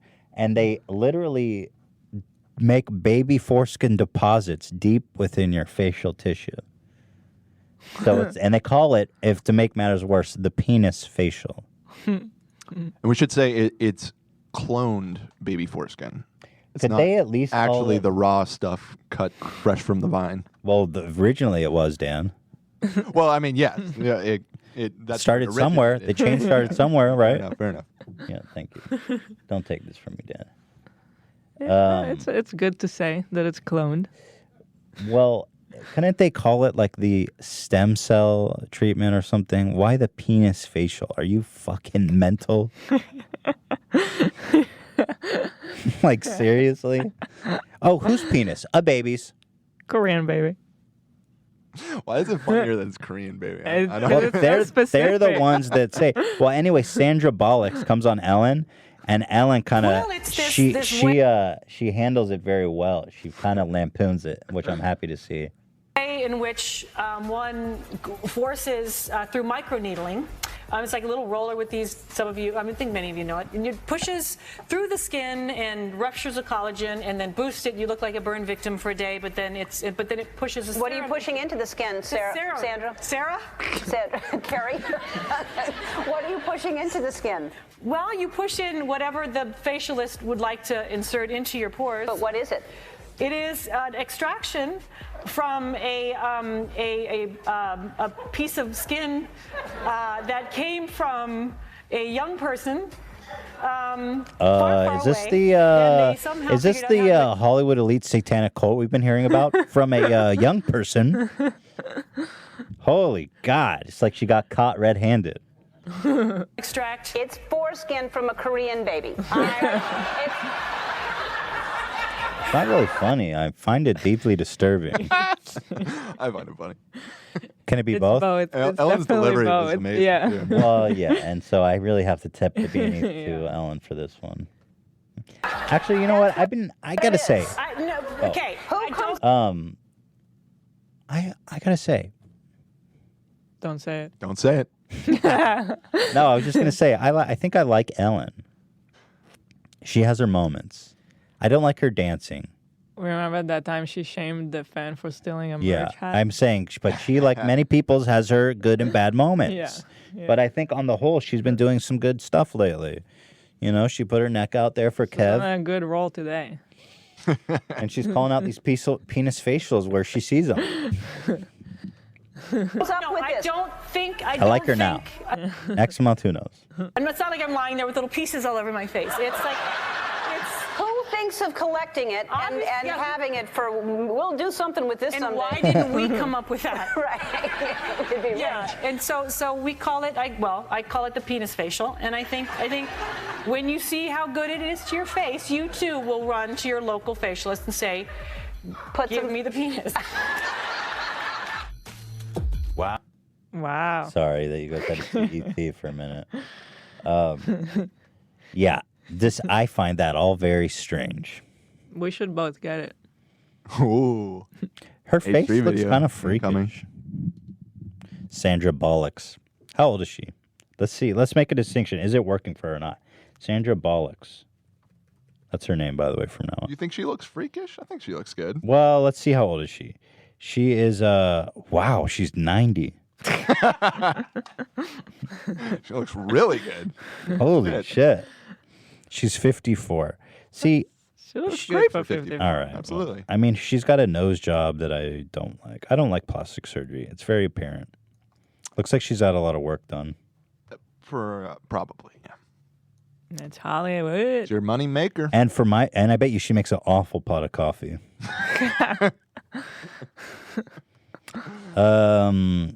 Yeah, but after she gives it to you, she'll let you give her a penis facial. So it's all. I got a penis facial for you right here, baby girl. You don't got to spend $650. Well, there's a lot more to go to, but we've already been going nice and juicy and long. We've had a great episode. We covered a lot of topics. hours. I'll save these for the next time. We've got a lot of other topics I want to talk about here. But If you want for your birthday, we could both go get a penis facial. Oh yeah, Dan, good call. Okay, Ela, sure, let's do that. But we can do that at home. Both of us. Yeah, I'll come on my own face. Well, there was one thing I wanted to talk about before we left. We had one fan submission that I wanted to bring up. Vape Nation and Extreme Place. It almost rhymes. Vape Nation Extreme Places. Oh, that should be a thing. Yeah, we need some kind of slick little animation. Hey, Ethan and Ela, I've been following you guys for many years and I've always thought of myself as one of your biggest fans. I know that's a bold statement to make, so let me rephrase that. I'm your biggest fan in the world, and I mean that in a literal sense. At an altitude of 19,341 feet, I'm probably the highest NV, I think he means VN, Vape Nation representative in the world. Podcast number 99 and 100 kept me company while climbing the last 8-hour-long stage in the top of Kilimanjaro, Africa's highest mountain. All in all, I just want to say thank you for the amazing work and congratulations on the start of season 2. This comes from Mitchie. So Mitchie hereby claims himself to be the biggest H3 fan at the summit of Kilimanjaro. That's good. Technically the highest H3 fan. Highest H3 fan. Which a lot of our fans would probably contend that they are the highest, but at 19,341 feet. Look at that shit. That's crazy Fucking to awesome. think that he was listening to the podcast while climbing. Yeah, that's pretty cool. So I guess what I want to say in honor of him is that if you have other vape nations in extreme locations, Yeah. I would love to see it. That's really cool. So send your submissions and anything else, all other submissions to podcast@h3productions.com. So shout out to this Papa Blesser out there. And we should say, within reason, don't hurt yourself, please. Of course, please. I mean, God, thank you, Dan. If it looks dangerous, I may not. won't even show I it. won't show it. Yeah. We're here for the goofs. Yeah. Right now, the cringe god is doing something dangerous. Oh, God. Yeah. Sorry, cringe god. It's not happening. Well, that's about wraps it up. I hope you guys had a beautiful week. I hope you have a terrific weekend. This is the new time we're thinking about doing. The timing is great because 11 a.m. you know, around it just consumes our whole day when we do it. But beyond that, I dip around that time and I get so tired. I just want to take a nap at 3 o'clock, which is when we usually start. So I like this. You know, I like that. I like that. I really like that. I really like that. I like that. So, with all that being Laughter said, conversation I hope begins. that my opinions were, well, I know my opinions were correct, as they always are. This is the Correct Opinion Zone, and I hope that if you disagree, you can go educate yourself and figure out, rewatch this, listen closer this time, and you'll find that my opinions are and will always be correct. So thank you, everyone, for watching. Have a terrific weekend. We love you. We appreciate you. And remember to throw out your Gillette. Remember to throw your Gillette razors in your toilet. And don't feed a fed horse, you know? And don't feed a fed horse. Whatever. Or Don't do 2 birds with a scone. or don't. whatever. Yeah, feed 2 birds with 1 scone. I hope you have a real productive weekend and feed 2 birds with 1 scone, everyone. All right, well, I'm going to go give myself a penis facial now. So I hope you all the very best, and also hoping this podcast doesn't get age restricted for simply mentioning this PETA commercial where dudes have giant cucumbers for penises. That about wraps her up, eh? How about Thanks next week? for watching. What is next week, Dan? Crystalia's coming back. Oh, great. Woo! Welcome back, Crystalia, next Friday. Very much looking forward to that. Super funny, talented comedian. Always have a great time with him. Looking forward to that. So do not miss it for the world. We'll see you then, guys. Thanks for watching. Ta-ta.